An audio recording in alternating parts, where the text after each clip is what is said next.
ಆನಂದ್ ರೆಡ್ಡಿ ಆ ಕುಟುಂಬ ನಮಗೆ ಅಣ್ಣ ತಮ್ಮಂದಿರಿಗೆ ಹೆಚ್ಚಿಗೆ ಎಲ್ಲ ಕಷ್ಟ ಸುಖಗಳಲ್ಲೂ ನನ್ನ ಜೊತೆಯಲ್ಲಿದ್ದಾರೆ. ಸುಮಾರು 20-25 ವರ್ಷದಿಂದ ಶಿಸ್ತಿನ ಸಿಪಾಯಿಯಾಗಿ ನಮ್ಮ ಜೊತೆಯಲ್ಲಿದ್ದಾರೆ. ಅವರೆಲ್ಲ ಕಾರ್ಯಗಳು ಕೂಡ ಆಶೀರ್ವಾದ ಮಾಡಬೇಕು. ಬಂದಿದ್ದೀನಿ, ಆ ಮಕ್ಕಳಿಗೆ ಒಳ್ಳೇದಾಗಲಿ, ಶುಭವಾಗಲಿ ಅಂತ ಕೋರ್ತೇನೆ.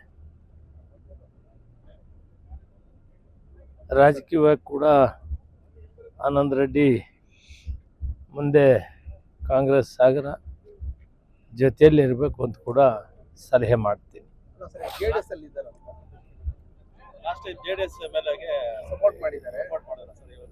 ಕಾಂಗ್ರೆಸ್ ಅವರು ಬಿಜೆಪಿಗೆ ಹೋದಂಗೆ ಇವರು ಏನೋ ಕೋಪ ಮಾಡ್ಕೊಂಡು ಹೋಗಿದ್ರು, ಅದಕ್ಕೆ ಮತ್ತೆ ಮನೆಗೆ ವಾಪಸ್ ಬಂದಿದ್ರು.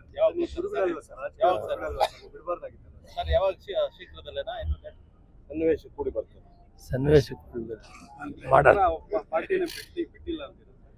ಅವ್ರ ಪಾರ್ಟಿ ಬಿಟ್ಟಿಲ್ಲ, ಅಕಸ್ಮಾತ್ ಅಲ್ಲಿ ಹೋಗಿ ಬಂದಿದ್ದಾರೆ ಬಿಟ್ರೆ ರಾಜಕೀಯವಾಗಿ ರಾಜೀನಾಮೆ ಕೊಟ್ಟಿದ್ದೀನಿ, ನಾನು ಕಾಂಗ್ರೆಸ್ ಬಿಟ್ಟಿದ್ದೀನಿ. ಯಾಕಂದರೆ ಕಾಂಗ್ರೆಸ್ ಅವ್ರನ್ನ ಅಧ್ಯಕ್ಷರು ಮಾಡಿದ್ದೆ, ಎಲ್ಲ ಶಕ್ತಿನೂ ಕೊಟ್ಟಿದ್ದೀವಿ. ಆದರೆ ಲೋಕಲ್ ರಾಜಕೀಯಗಳಲ್ಲಿ ಈ ಬಿ ಜೆ ಪಿ ಕಾಂಗ್ರೆಸ್ ಅಂತವೆಲ್ಲ ಬಿ ಜೆ ಪಿಗೆ ಹೋಗ್ಬಿಟ್ರಲ್ಲ, ಅವಾಗ ಆ ಕಡೆ ಈ ಕಡೆ ಆಗಿವೆ, ತಿರುಗಿವೆಲ್ಲ ವಾಪಸ್ ಬರ್ತಾರೆ.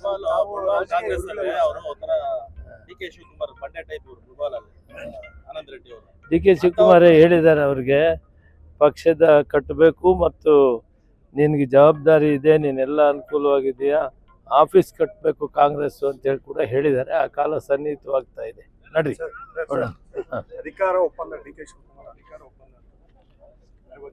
ನಿನ್ನೆ ಶಿವಕುಮಾರ್ ಹೇಳಿರೋದೆಲ್ಲ ಕರೆಕ್ಟ್ ಆಗದೆ, ನಾನು ನಿನ್ನೇನು ಕೇಳ್ಬೇಕು.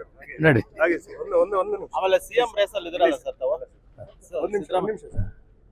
ಈಗ ಕೋಲಾರ ಜಿಲ್ಲೆಗೆ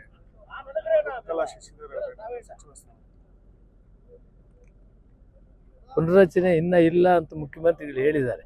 ನಡಿ.